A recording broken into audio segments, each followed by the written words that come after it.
three of their tax cut bills, the speaker offered those three bills, three options. Do you think this should pass all of those, or one of them? What's your view on those different tax offers?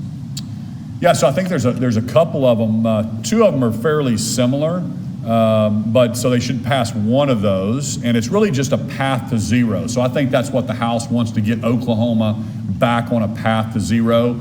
And basically the premise is, which I totally agree with, when you have excess revenue, you automatically trigger a tax cut, okay? Makes perfect sense. When you have excess revenue, let's trigger a tax cut. We've collected more revenue that we need, so let's not create more government programs.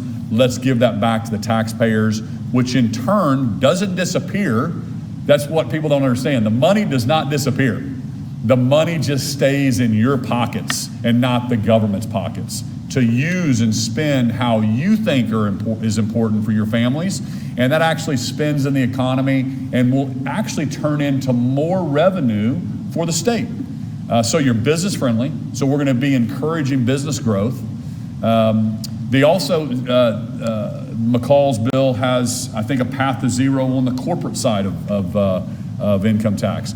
Corporate income tax is a very small part of what we gather in the state of Oklahoma. We don't have tons of corporations here, but we want to be the most business-friendly state. I would love to be the business capital of the world. That's why I'm promoting my business courts, lower taxes, reducing regulation, having certainty for businesses. And so I'd love to see those two things passed. The other thing it does is it raises and does away with some of the smaller brackets underneath. What that does is it literally gives an absolute tax cut for every single Oklahoman, but it removes taxes from the very poorest Oklahomans. So everybody under $27,500 in income filing jointly has to pay taxes in Oklahoma right now, okay? And it's a graduated scale when you look at it, and so that just eliminates all that.